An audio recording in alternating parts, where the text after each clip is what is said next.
En el episodio de hoy nos acompaña César García desde Perú para contarnos todo sobre el venado cola blanca andino y en qué se diferencia del resto de los venados. No te lo pierdas.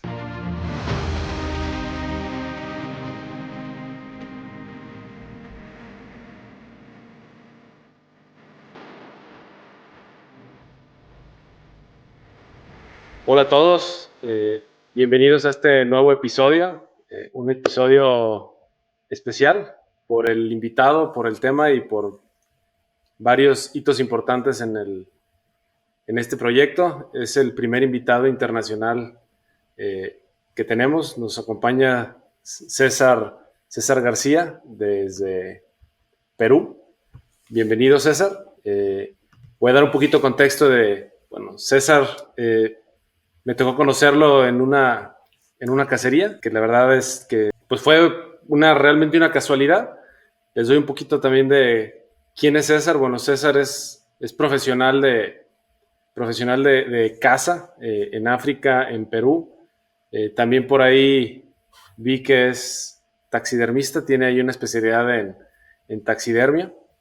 Eh, Propietario y operador de un coto privado del venado cola blanca andino, un apasionado cultural de la caza, tanto de su país como internacional y de montaña. Muchas gracias, César, por acompañarnos y por apoyar el proyecto y pues bienvenido.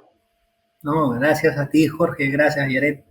Para mí es Pues un recontra honor, realmente un honor.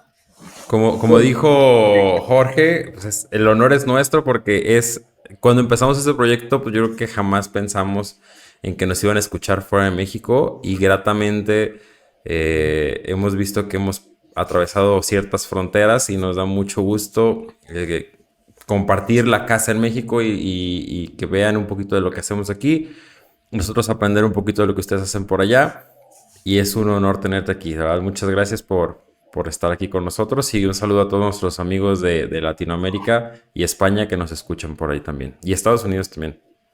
No, gracias a ustedes, porque en realidad nosotros somos los que venimos aprendiendo de ustedes. He estado viendo los capítulos anteriores y son buenísimos, espectaculares, y además han puesto una vara tan alta que ya te lo juro que hasta miedo me da de estar acá. Nada de eso, nada de eso. Sí, Tú sí, también eres unos capos experto. de capos están, de verdad, de verdad. Muchas gracias, les agradezco, además con las personas que yo he hablado, de nuestra comunidad, el, la iniciativa que tienen. Nos va a ayudar a mucho, mucho como comunidad. Muchas gracias, muchas gracias. Cuéntanos un poco más de ti, César. ¿De dónde nace la pasión por la cacería? Vi el capítulo uno de ustedes, en la que también hace la explicación, ¿no? Que como que hay dos ramas, ¿no? El cazador por herencia y el Ujú. cazador que tiene el llamado, ¿no? Como que el llamado de la naturaleza. Y yo soy cazador de herencia. Mi papá es cazador del llamado y a veces me pongo a pensar en lo difícil que puede haber sido pues para mis abuelos de ciudad, de oficina, que su hijo en los años 50, 60 les diga, ¿sabes qué? Quiero un rifle porque quiero ir a cazar. Y, o sea, y además, ¿a dónde? ¿A buscar a quién? ¿Quién te va a llevar a cazar? Porque ellos no tenían ni la Ujú. menor idea, ni siquiera a dónde ir. Entonces me imagino lo difícil que ha sido para él. Para mí fue más fácil porque yo nací, que en mi casa ya había herramientas o equipos Ujú. para ir a cazar, ¿no?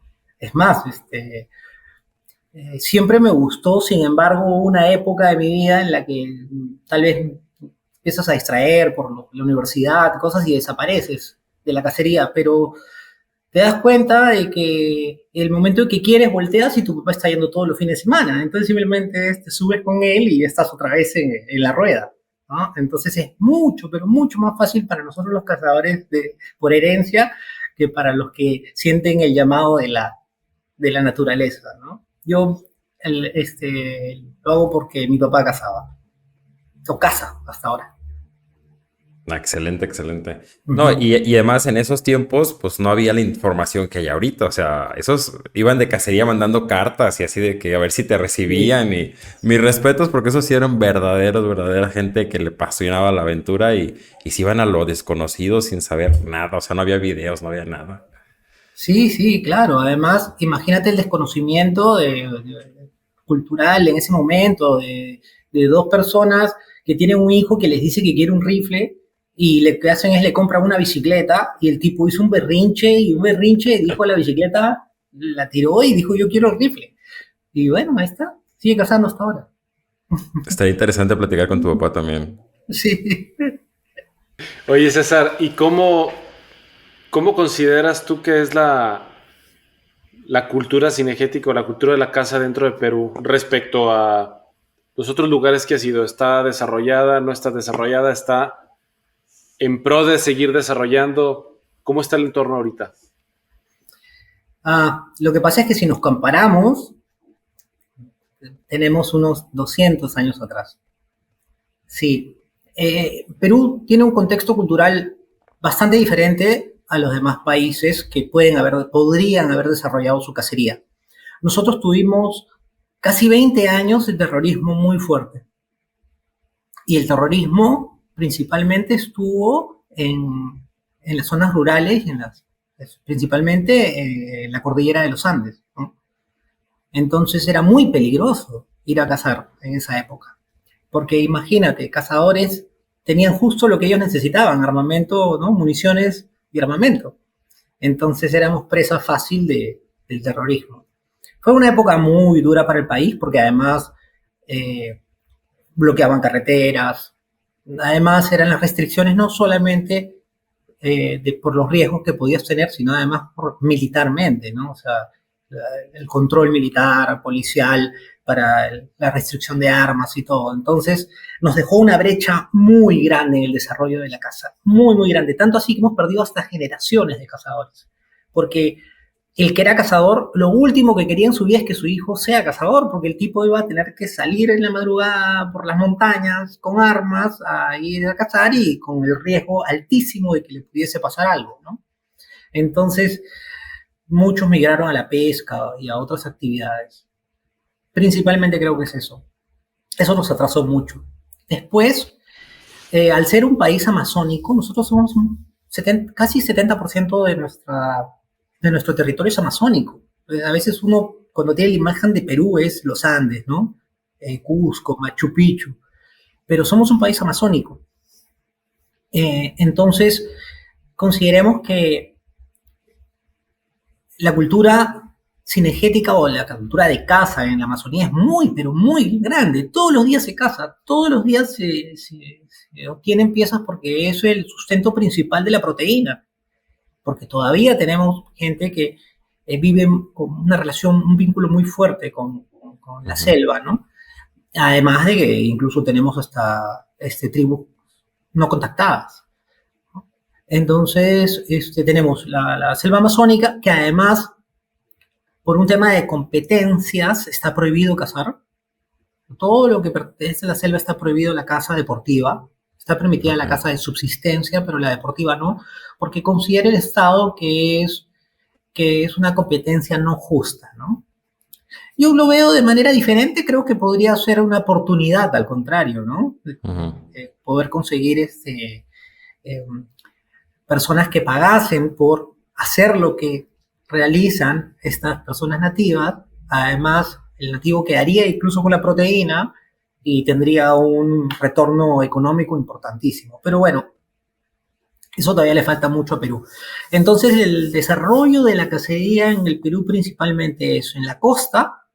La costa es una costa desértica, por donde vienen los valles los ríos que vienen desde las montañas. Entonces tenemos unos cuantos valles que tienen un poco más de vida, ¿no? Lo demás es completamente desértico. Entonces tenemos principalmente la montaña y luego estos valles costeros. Y si hablamos de, por ejemplo, del venado cola blanca, son principalmente, se podría decir que son dos tipos, ¿no? El de los valles costeros y el de las montañas, ¿no? Pero yendo directamente a tu pregunta, Si yo comparo con países, no sé, como el desarrollo cinegético de Nueva Zelanda, ni qué te digo Sudáfrica, ¿no? O ustedes, yo creo que por lo menos son, ya sin exagerar, yo creo que podrían ser unos 70 años atrás. Oye, César, y ahorita, al menos esa brecha ha empezado a cambiar un poquito de rumbo hacia un lado un poquito más positivo. Sí, definitivamente.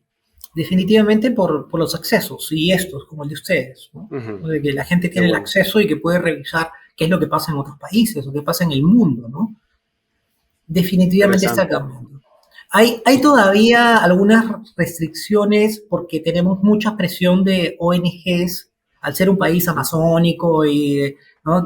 Tenemos muchas ONGs que intentan que nosotros no realicemos nuestra actividad, pero sin un sustento científico. El sustento científico siempre nos avala, ¿no? Ujú. Tienen sustentos más emocionales que otra cosa, ¿no? O La otros, historia de toda la u vida en otros. todos lados. Sí. Sí, sí, sí. Oye, César, continuando con, o sea, el tema de hoy va a ser un poquito más enfocado a la parte de la montaña del venado andino. Así es. Y nada más como preguntas y antes de entrar de lleno al tema del venado, en la parte de la selva, en la parte amazónica, y esto es por curiosidad, ¿qué especies hay cinegéticas que ahorita no se puede cazar por el tema de que hay un conflicto entre competencia y subsistencia, etcétera, etcétera? Pero ¿qué otras especies hay de interés o que pudieran ser de interés cinegético, como tú dices, para vivir la experiencia en ese entorno? Sí, mira, no solamente en la selva, también en la montaña hay algunos animales que podrían tener un interés cinegético importantísimo, pero que también están restringidos por motivos que hasta ahora no se entienden. Pero si tú me preguntas directamente de la selva, compartimos la misma selva amazónica que Brasil, que Colombia, e incluso las mismas especies. Cinegéticamente hablando, ¿qué interés podríamos tener? Yo calculo que principalmente es el jaguar, ¿no? El jaguar sería el animal. Luego tenemos ciervo de los pantanos. ¿Lo conocen el ciervo de los pantanos? ¿Es Blastoceros como el dichotomos. temazate?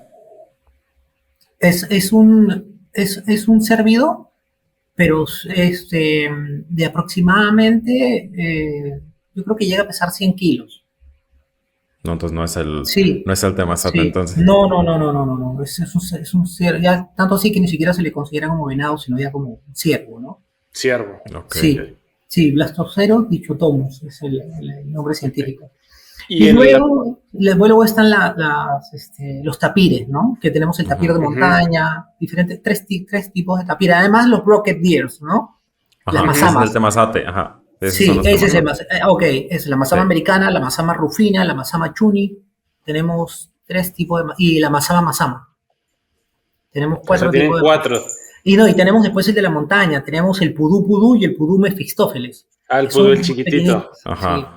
esos tenemos un interés espectacular cinegético. Sí, Espectacular. sí, Ujú. sí.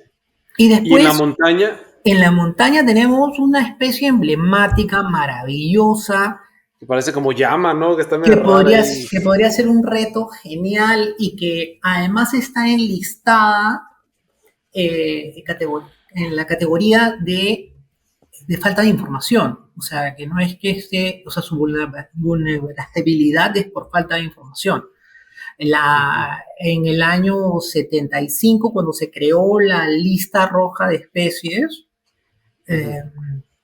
el Perú lo invitaron a participar y le dijeron que presente especies para poner en la lista. Y a alguien se le ocurrió llevar a la taruca como tal. Ah, la taruga, sí. Como tal, y sin ningún tipo de sustento científico, porque en realidad tiene poblaciones muy saludables. Los que conocemos la montaña los encontramos por todos lados. El tema está en que sacarlo de ese listado es muy difícil, porque no solamente es un tema político, sino que además de dinero. Cuesta como 8 millones de dólares sacarlo de la lista. Entonces, ¿quién va a invertir ese dinero para sacarlo y luego además ser tan políticamente incorrecto decir es para cazarlas? Sí, Pero es como un tipo de guanaco, o sea... Es un cervido, es un Ok. cérvido, bota la cornamenta, le vuelve a crecer. Su nombre científico es Hippocamelus anticensis. Tenemos Necesitamos el una foto para ponerla aquí porque Uy, no me imagino de qué para que estás hablando. hay dos variedades, el Hippocamelus anticensis semianus o el Bisulcus. El Bisulcus está más al sur, llega a Chile, a la Argentina. Es más grande de cuerpo, pero más corto de cornamenta. El que principalmente se distribuye en el Perú es el Hippocamelus anticensis y debe pesar aproximadamente entre 60 a 80 kilos, puede ser un macho grande, grande, puede llegar a 80 kilos, y sus cornamentas en algún momento solamente tiene como horquetas, solamente crece naturalmente así, como horquetas dos puntas, y la principal puede llegar a los 45 centímetros. Son hermosos, son unos animales hermosos. Además, el reto es lindísimo, sería lindísimo, ¿no? Porque viven en las zonas realmente altas, viven a partir de los 4.500 metros para arriba, 5.200. Sí. O sea, es una especie totalmente de montaña que puede ser súper interesante para todos y Totalmente, pues, totalmente de montaña y además endémica. O sea, ujú. solamente la vas a encontrar en los Andes del Perú y parte de Bolivia, ¿no? Hay algunas que llegan hasta Catamarca en la Argentina, pero estamos hablando de que es un animal andino, andino, andino, porque el cola blanca sí, distribuido desde el Canadá hasta Perú, hasta abajo. pero este animal no, este animal es solamente enclavado en los Andes. O sea, si realmente le ponemos el nombre de un cérvido andino es ese. ¿Y se puede cazar en algún otro país o tampoco? En Bolivia alguna vez estuvo abierto para cacería, tanto así que algunos libros, algunas revistas lo ofrecían. Estoy hablando a partir de los años 80, por ahí, pero Ujú. después no, ha sido muy difícil. Hemos tenido políticas muy restrictivas respecto a la caza de otras especies, más aún de la taruca. Bueno, aquí tenemos el tema del oso negro que lo prohibieron porque no había y ahorita no saben qué hacer con ellos, pero no abren la cacería. Pero ningún político se va a atrever a decir Mm. abren la cacería de oso negro porque es un disparo totalmente. Y Sí, y prefieren, nosotros, pues, sí, es un problema. claro, y el oso de anteojos tenemos nosotros. Tenemos el oso de anteojos, que es lindo y que también ya está siendo problema, y está siendo un animal problema. Por ejemplo, en el Machu Picchu ya es animal problema. El Servicio Nacional de Áreas Naturales Protegidas, el CERNAM, Ujú. en algún momento me convocó porque ya tenía problemas de que estaban no atacando personas, pero sí, por ejemplo, basureros, estaban entrando Ujú. cada vez más. Tanto así que uno camina por la ciudadela de Machu Picchu y puede encontrarse con osos. Y en un momento va a llegar a ser un problema.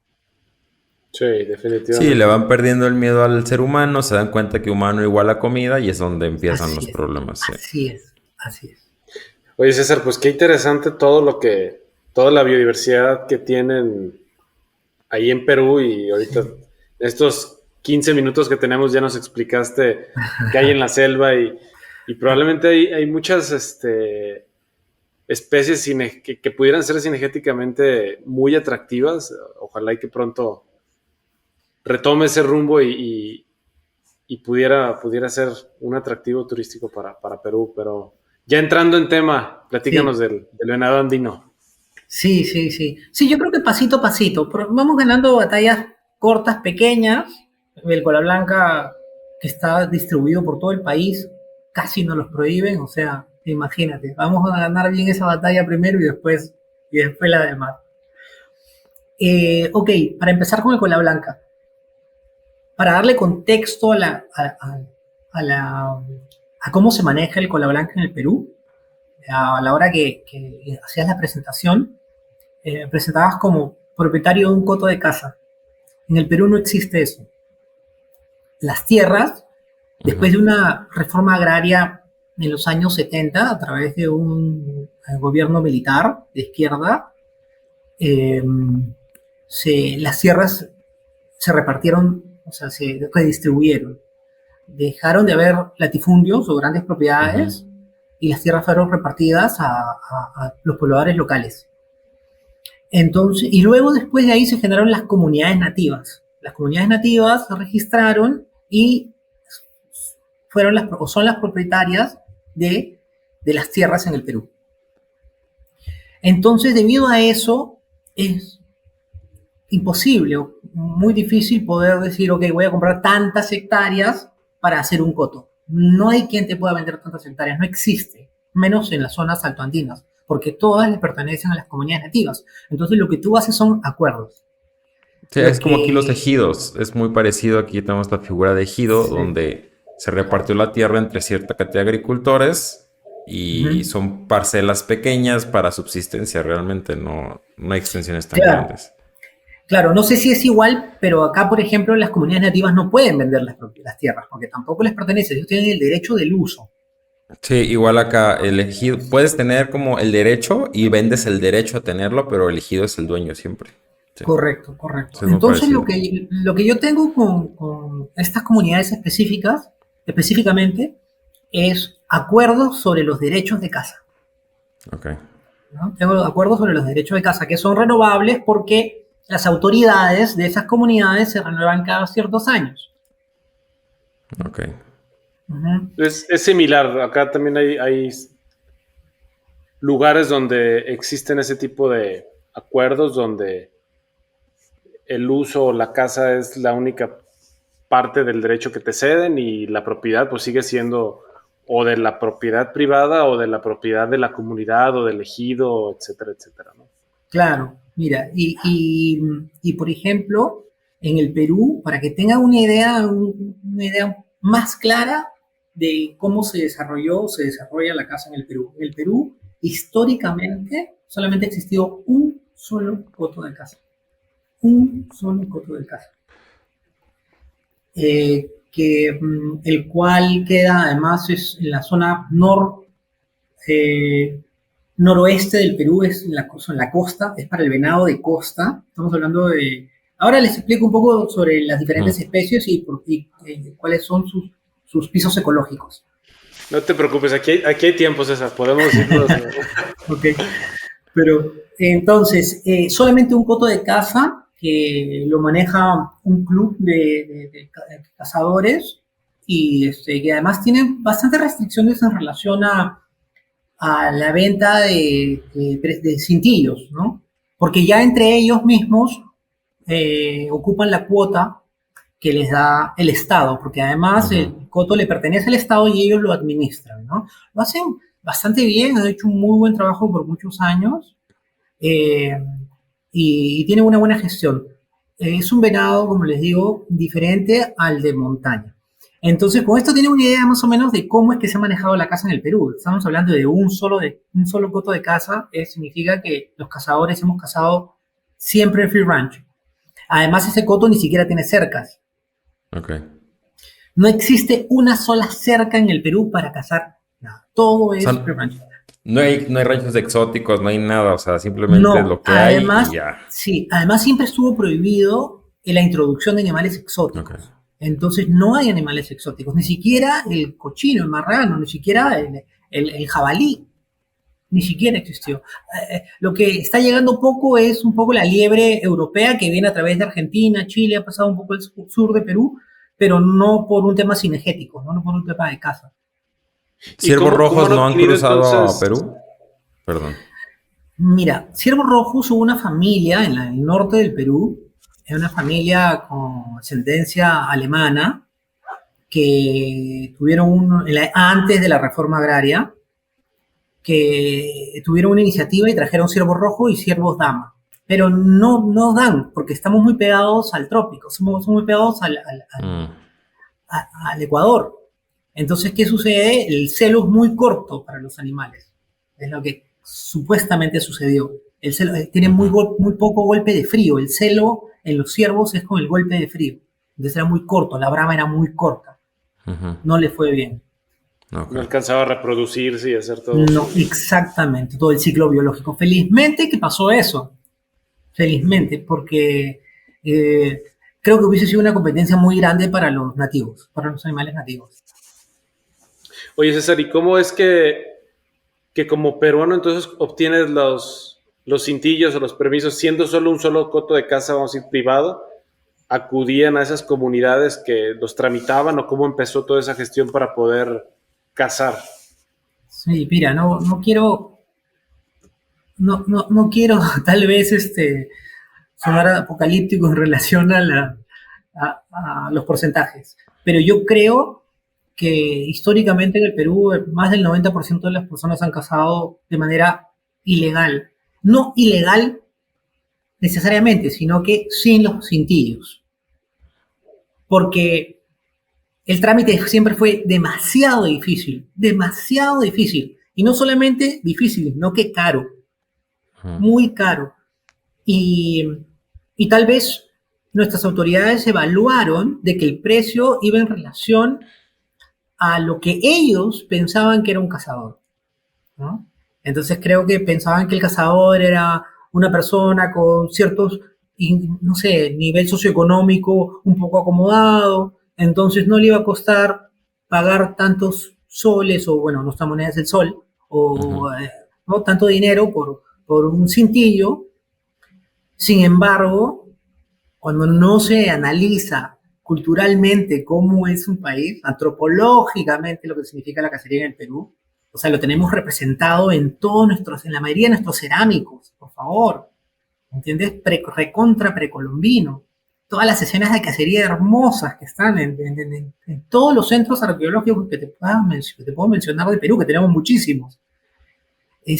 Entonces, se olvidaron del cazador del pueblo, de pueblo, el cazador que vive en el campo. Primero que tiene todo lo que representa el Estado le queda lejísimos. Lejísimos. Para hacer un trámite Sí. tendrían que ir a al poblado más cercano y lo demás, ¿no? Luego el costo. Estamos hablando que lo que te vale un cintillo en el Perú es lo que pues, es la mitad de un sueldo mínimo. La mitad de un sueldo mínimo. Es imposible Ujú. para, para una persona que es del campo que además ni siquiera gana el sueldo mínimo, muchas veces, ¿no? Entonces era engorroso y caro. Y además, el tercer componente para convertir a la mayoría de cazadores en ilegales, además, sin ningún tipo de control ni autoridad cercana. Además, con desconocimiento de las autoridades. Entonces, esa sumatoria te da el resultado de que la mayoría de cazadores cazaban de manera ilegal. Existió una autorregulación histórica entre las comunidades de cazadores de que como el Estado no te controla, tú mismo te autorregulas. Ujú. Empiezas a aprender un poco de afuera con libros en esa época y ver qué era una veda, cuál es la época reproductiva del animal y poder ponerte tus propias restricciones. Ujú. Pero es una línea delgada que entienden unos un poco más que otros, ¿no? Sí, queda criterio totalmente del cazador si quiere respetarla o no. No hay nadie que Sí, la ejerza. sí. Ahora, Era, sí, dime, Jorge. no, era o es, no sé si todavía existe esa, pero era la ecuación perfecta para, pues, el cazador que realmente es cazador en algún momento lo platiqué con Jared, o sea, va a buscar cómo hacerlo.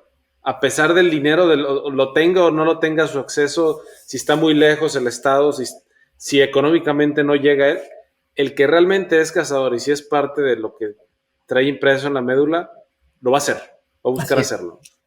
Y en este caso, como tú dices, el gobierno o quien lo controlaba no lo entendió. Mira, no solamente no lo entendió, sino que hasta el día de hoy en el Perú no tenemos un departamento de caza. Tenemos, por supuesto, un ministerio de agricultura donde está el servicio forestal y de fauna silvestre. Y tenemos los regentes forestales y de fauna silvestre. Pero lo que no tenemos es un exclusivamente departamento de caza. No hay un departamento de caza. Deberíamos tenerlo. Hace poco, a través de un cambio sobre la ley de uso de armas de fuego, obligaron a todos los que tenían armas de fuego para cacería a obtener una licencia de caza. Y ¡pum! Explotó, por decir, el número. Nos ¿Sabes demostró. cuántos cazadores hay por un Eso pasó. rango? Eso nos demostró cuántos éramos. Por lo menos cuántos tenemos armas para cazar, ¿no? O sea, no Y es porque hay otros que no tienen armas para cazar y cazan con arco y flecha o tienen diferentes métodos. Pero en O algún arma no registrada, ¿no? Que pudiera tener ahí. Exactamente, que son muchos. ¿Y hay Pero algún rango de decir 10,000, 20,000, 100,000? Sí, ya el número ya existe, o sea, ya por la cantidad de licencias que se han emitido, por lo menos las licencias de caza, como te digo, y lo bueno es que además, cuando te obligaban a tener esa licencia de caza para poder renovar tu arma, renovar tu licencia de arma, además te obligaron a llevar un curso de caza, certificado por el IGEA, que es el internacional, o sea, muy bueno. Es un curso que ayuda mucho, sobre todo para las personas que no tenían la menor idea. Bueno, estamos hablando que el número que votó fue 80,000. Okay. Más de los que yo ¿Fue la pensaba, población de Perú? Y acá viene el tema, que cuando yo recibí el número, le dije a la comunidad, a mis colegas, a mis compañeros, le dije, hey, ahora somos una fuerza. Ahora podríamos ir y tocar la puerta del ministerio y decir, hey, ahora trabajen para nosotros. Porque tal vez somos la comunidad más grande que hay de usuarios del ministerio. Porque pueden estar los madereros, los no sé qué, pero, ¿no? O los recolectores de ciertas, porque tienen, como es forestal y de fauna silvestre, también los permisos forestales también se otorgan ahí. Entonces, la gran mayoría de personas que nos regulan, que nos controlan, que nos autorizan, la más gran mayoría son personas dedicadas más al tema forestal más que de fauna, ¿no? Entonces todavía hay algo que vamos a tener que ir cambiando poco a poco. Pero en los últimos 10 años hemos tenido 11 presidentes, entonces es un poco difícil como que poder tocar Darle la puerta continuidad, correcta. ¿no? Sí, la Sí. continuidad es un tema. Sí, Pues son pero más por de los que ejemplo, yo pensé, ¿eh? O sea, para como la pintabas, Sí, sí, yo dije saqué son por ejemplo 10. rápido números y sí. son 32 millones más o menos, vi aquí rápido en Perú y son Sí. 80,000 cazadores, o al menos personas que tienen registrado un arma para cazar y que tuvieran la voluntad de ir a registrarla. Así es, porque hay muchas Eh, que no. Sí. que no. Pero si lo hacemos aquí igual a México, pues probablemente aquí somos 300, 400,000 cazadores Seguro. contra esa misma estadística, ¿no? Probablemente sea diferente, pero...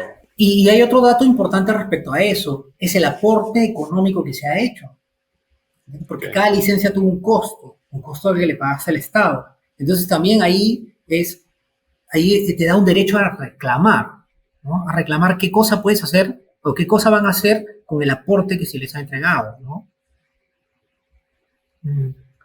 Es un trabajo todavía de paso lento, pero seguro. Bueno, ya el saber que no estás solo y que hay 80,000 personas que piensan como tú, ya te da la pauta para decir, oye, vámonos poniéndonos de acuerdo, o sea. Sí. Sí, totalmente, totalmente.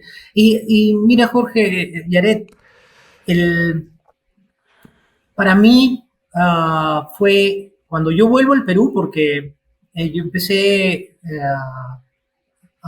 aprendí de cacería, de caza y me especialicé en otros lugares y trabajé para otros lugares. Llegó un momento que dije, bueno, quiero volver a Perú a hacer lo que he visto en otros lugares y me ha sido pared contra pared, contra pared y contra pared darme, ¿no? Con la cabeza contra pared. Pero bueno, yo creo que va cambiando, lo veo con esperanza en realidad, ¿ah? Más allá de que no es fácil cambiar, sobre todo a las personas más antiguas, no es tan fácil cambiar. Yo creo que los que vienen con nuevas ideas son un poco más abiertos. ¿Por qué? Porque consumen, pues, medios que son más abiertos. Sin embargo, ahora, por el tema de los algoritmos, consumes lo que quieres, o sea, consumes siempre lo mismo. No te da Sí, apertura. te muestran lo que... El sistema te muestra lo que tú estás acostumbrado a estar consumiendo, no realmente a algo nuevo o diferente de lo que tú, Así es, de lo que así tú es, haces. así es, sí. Entonces a veces también eso es difícil. Pero sin embargo yo creo que con las nuevas autoridades, sobre todo los jóvenes, se ha podido conversar mucho mejor que con los que son políticos. Porque los que son políticos tienen una capacidad para evadirte impresionante. Súper hábiles, ¿no? Me imagino. Y Y César, ¿cómo fue que, si nos puedes dar un poquito de contexto ahora sí, del venado andino? Ujú. ¿En qué área se encuentra? ¿Cómo se caza? ¿Qué característica tan especial? Obviamente, ya de entrada, que sea en Perú es especial con todo este contexto que nos estás dando. Pero hablando un poquito más del tema de la especie, pues danos un poquito más de información para conocerlo y que toda la audiencia Sí, lo conozca. creo que la introducción que les he dado a ustedes les puede dar más o menos una idea de cómo es la cacería, de lo salvaje que todavía sigue siendo la cacería en el Perú. Al decirles que no hay, que hay un solo coto, ya se imaginan cómo es lo demás. No existe ningún apostadero, ningún blind, ninguna preparación, ni comedero, no existe nada de eso. ¿No? No hay esas trochas que hacen ustedes para poner un apostadero y tirar maíz y que los animales se... Entonces no existe esa cacería, sobre todo en la montaña, no existe. Principalmente la cacería es una cacería de oportunidad, ¿no? Walk and stock, ¿no? Es al resecho, eh, pero con los diferentes, con un contexto muy importante que quiero darles. El Perú es un país de corazón andino. Nuestra cultura nació en los Andes Ujú. y no hay montaña en el Perú que no tenga población. Es muy diferente a las cacerías de montañas que hemos tenido suerte algunos de poder conocer, ¿no? No sé, desde el Pamir al Cáucaso y todos ellos, hay momentos en los que no ves a nadie, de nadie, de nada, de nada. ¿No es cierto? Y no solamente eso, sino que además no hay caminos. Ujú. No, los caminos lo haces realmente el camino. Y eso te cuesta mucho. El Perú no. El Perú, al ser un país andino, además de haber tenido la red de caminos más grande que ha existido, más grande que la vía Apia en Roma, teníamos, me parece, no sé si estoy equivocado, creo que algo de 10 millones de kilómetros, se llamaba el Capacñán, que era el camino real inca, o el camino inca. Entonces todo el Perú está entreconectado por las montañas. Entonces siempre vas a encontrar o un pueblito, o una comunidad, o un caserío, o un camino. Entonces eso te hace una cacería de montaña muy diferente a todas. ¿Qué porcentaje de la población vive en las montañas? O sea, de esos 32 millones que mencionaba Jorge. Eso ha variado mucho ahora, por el tema del terrorismo y el centralismo que tenemos. Estamos hablando que Lima tiene 11 millones de habitantes, de 30, 11 Lima, y Lima es en la Ujú. costa, sobre el mar. Entonces no es que tengas mucha gente, pero sí vas a encontrar siempre, aunque sea, no sé, 4 casitas. Ok. ¿No?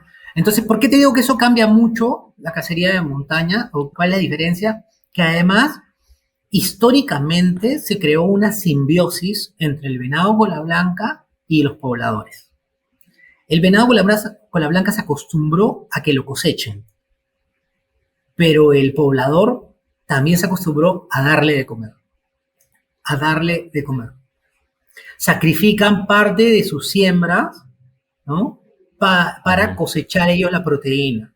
Entonces es una dinámica muy interesante, antigua, ¿no? En la que es una cacería de oportunidad para ellos porque no es como nosotros que somos trofeístas. Ellos van a cazar de la manera del ciclo o de la manera más natural, como se podría decir, que cazan al más tonto o al más cercano. El más cercano es el más tonto. Y eso es un ciclo Ujú. natural, eso ayuda mucho a la especie también, ¿no es cierto? A veces nosotros somos muy puristas en relación de que hay que cazar el grande, Sí, pero el grande de repente es el que tiene que quedarse a reproducirse. Y el tonto es el sí. que tiene que salir del campo, ¿no? Eso es algo que yo he estado ahora, después le voy a comentar respecto a todos los estudios que he estado haciendo sobre el Sí, cola. Pero bueno, yo les hablo históricamente de cómo es la cacería. Entonces, esa dinámica que ha tenido el cola blanca le da una característica súper especial. El venado cola blanca es una especie de delincuente, porque roba, porque va a los sembríos a robar. Ujú. Entonces, el venado cola blanca está escondido en sus matorrales, en sus camas, ¿no es cierto? En las camas que no suele tener. Ujú. Y sabe exactamente a qué hora Jacinto sale de la chacra y además que usa siempre la misma ropa de color naranja, anaranjada, y Jacinto a las 5:30 de la tarde se va.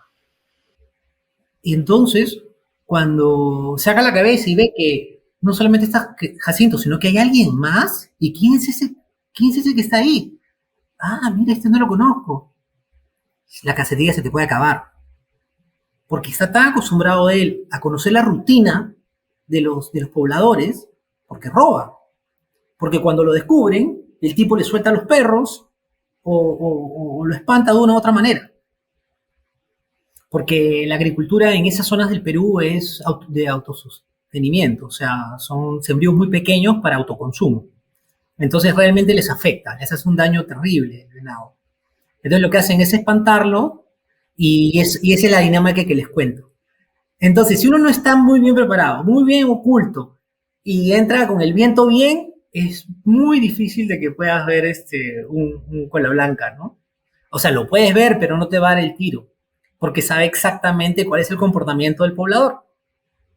Entonces, esa es la característica para mí, más la diferenciación más importante entre la cacería nuestra como las de otros lugares, ¿no? Y después viene la preparación de la montaña, que es muy diferente. Oye, César, ¿y a qué altura normalmente se encuentra el venado? O sea, porque acá normalmente el venado, por ejemplo, cola blanca en la parte de México, pues obviamente hay venados que están a nivel de mar. Uh -huh. Y yo creo que probablemente los más altos que me ha tocado ver a mí sea, pues no más de los 3,000 o tal vez 3,000, pero andan en el rango de los 1,800. Digo, desde nivel del mar hasta máximo los 3,000 y en lugares así muy contados, ¿no? No creo que llegue a los 4,000, probablemente 3,500 ya cuando la línea de bosque se elimina de ahí hacia abajo es donde me toca, pero son muy pocas las áreas aquí en México que los hay. Sí, mira, se han podido, o sea, nosotros tenemos identificado un solo venado cola blanca, imagínate, el poco estudio que tenemos, un solo venado cola blanca. Sin embargo, se han hecho intentos de una diferenciación de una variedad, ¿no? Una variación que es el Odocoileus virginianus tropicalis. El tropicalis está en la costa norte, más o menos justo en la zona que te decía donde está el coto de caza entonces está de los 0 metros hasta los 800 metros aproximadamente sobre el nivel del mar. Pero, como les comentaba, está sobre los valles de la costa desértica. O sea, es los ríos que vienen de la montaña, generan el valle, pero luego del valle viene un desierto. Entonces, como que distribuyen entre los 0 y 800 metros de ese valle, ¿no? Incluso algunos tienen hasta dentro del bosque seco, ¿no? Tiene algunos ojos de agua, pero van entre los 0 y 800. Entonces es el que podríamos determinar como tropicalis. Como les comentaba, tiene el pelaje un poquito más, bastante más corto, por lo que es bastante más calor. Un poquito rojizo podría ser el tono del pelaje, no tan gris como el de montaña. Y la distribución de la cornamenta, en vez de cerrar la canasta como un cola blanca, como que va un poco más hacia arriba la distribución de la cornamenta, ¿no? Apunta más hacia arriba.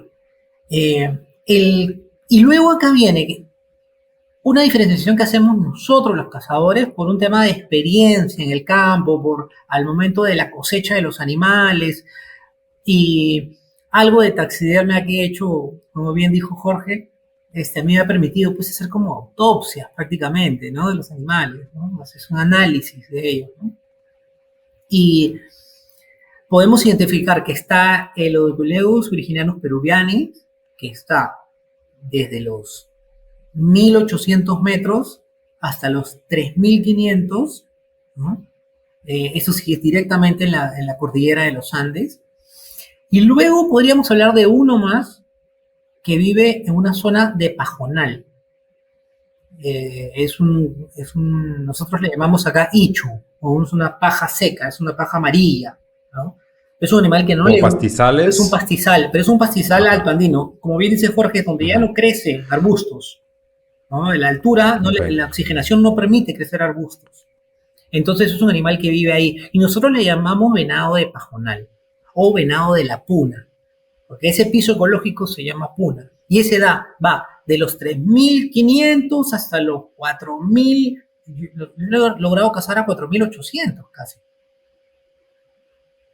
¿Y la Y fisonomía del animal? ajá. Ok, el venado de pajonal, la diferencia que podríamos encontrar es que es de cuerpo menos robusto, me imagino por la alimentación, porque el que Sí. vive en los valles interandinos tiene mucha comida, porque como les comentaba, come entre los sembríos de los agricultores, entonces es muy selectivo al comer, comen habas, comen maíz, ¿no? Comen alfalfa, comen avena, cebada, ¿no? Entonces están muy bien alimentados. El del pajonal es tal vez de menos cuerpo, pero de mayor desarrollo de cornamenta. Y eso debe ser por las sales, ¿no? No sé si Ujú. es como que se repite un tipo de patrón en relación a los animales con necesidades, ¿no? Por ejemplo, tú dices, ¿cómo puede ser posible que Marco Polo sea tan grande y tenga una cornamenta tan grande donde ves que no come nada, no hay nada para comer, Ujú. ¿no?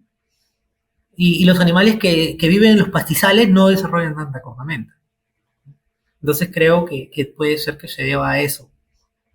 Entonces, podríamos identificar nosotros puntualmente tres, pero el más distribuido en todo el Perú, casi todo el Perú, es el de los Andes, porque la cordillera de los Andes nos parte a la mitad. Viene desde Ujú. la punta más norte y se va hasta la punta más sur del país. Ok. Entonces, tú cazando el andino podrías toparte con el otro venado si llegas a la altura correcta. O sea, Sí, o sí, hay como una especie de hay como transición. una frontera, sí, existe una Ujú. pequeña frontera, ¿no? A veces, por ejemplo, cuando las condiciones en la puna son muy duras, el granizo o mucho tiempo seco, hay algunas posibilidades o algunas veces este animal llega a bajar hacia los valles. Muy poco, no le gusta para nada. Baja muy de noche y regresa antes que el sol salga. Ok. ¿Y Qué qué interesante, condiciones? ¿no? Sí, sí, sí, o sea, O sea, está... No me imagino matar un venado a 4.000 metros. O sea, no, no me lo imagino. Va a estar brutal esa cacería. Oye, César, ¿y qué retos, tanto físicos o mentales, se enfrenta un cazador a esas alturas? Y me imagino que hay maneras también de sortearlo, porque pues, hay gente que vive a esas alturas y se acostumbra a vivir, se acostumbra a cazar de esas maneras y me imagino que haber técnicas muy diferentes a las que estamos acostumbrados en otros países, ¿no? Así es, Jorge, tal cual. O sea, como te repito, uno encuentra caseríos, comunidades viviendo ahí, gente que está acostumbrada. A nosotros mismos, o sea, ya tantas veces que subimos a la montaña estamos muy acostumbrados, ¿no? Nos pega el mal de altura.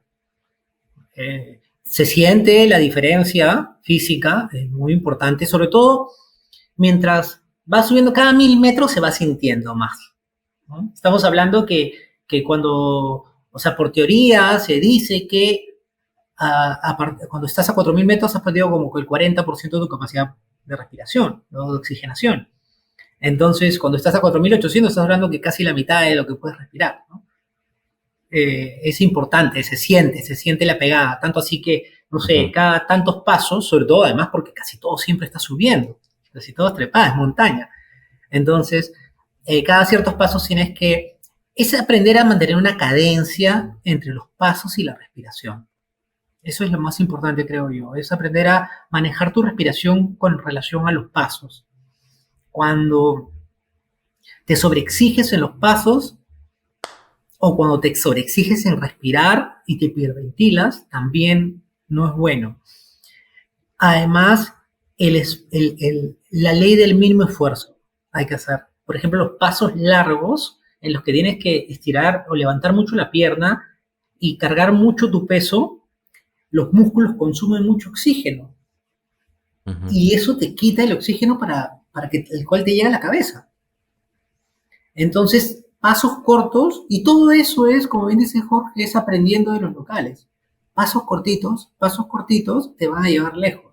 Si quieres dar trancos largos y tratar de avanzar un poco más, o de repente ni siquiera por avanzar más rápido, simplemente por ganar unos cuantos metros en altura, y haces un paso largo, ese consumo de oxigenación, después te mareas y dices, ¿por qué me siento mareado? Claro, si todo el oxígeno se fue a las piernas, ¿no? Toda la sangre que necesitó que necesitaba oxigenarse fueron a tus piernas. Entonces, es la ley del uso mínimo de los recursos, ¿no? Y lo mismo pasa con la alimentación, porque no puedes gastar energía de oxígeno en digestión. No comas mucho, come muy poco. Porque, lo mínimo indispensable. Exactamente, lo mínimo indispensable. Y después nosotros... Nomás para no desmayarte. Y después en el Perú nosotros culturalmente tenemos un elixir magnífico, ancestral, que puede sonar horrible, terrible, porque... Ahí va yo mi pregunta. ¿Sabes qué? Es la coca. Nosotros vivimos con coca. Y la gente dice, ¿qué? No es lo que se imagina. Es nuestra sagrada hoja de coca. Tomas unas cuantas hojas de coca, te las pones por dentro de la boca y dejas que tu saliva vaya activando, vaya generando los activos de la coca, y eso te mantiene con una vitalidad tremenda. Me imagino. Tremenda. Sin la coca creo que no se hubiese conquistado los Andes, ¿no? Además tiene una connotación mística, sagrada, religiosa, muy, pero muy importante y difuminada en todos los Andes del Perú. La vas a encontrar en todo lado. Y para nosotros es más que necesaria, ¿no? Tanto así es tan cultural, tan potente, que no hay cacería sin que antes hagan un ritual de coca, o que te lean las hojas de coca, o que paguen a la tierra. Pagar a la tierra es una retribución, ¿no? Un tributo a la tierra con hojas de coca. Sí, una ofrenda. Es una ofrenda, exactamente, con hojas de coca. Amigos, este capítulo se extendió un poco más de lo que habíamos previsto, así que no se pierdan la segunda parte la próxima semana. Muchas gracias, hasta luego.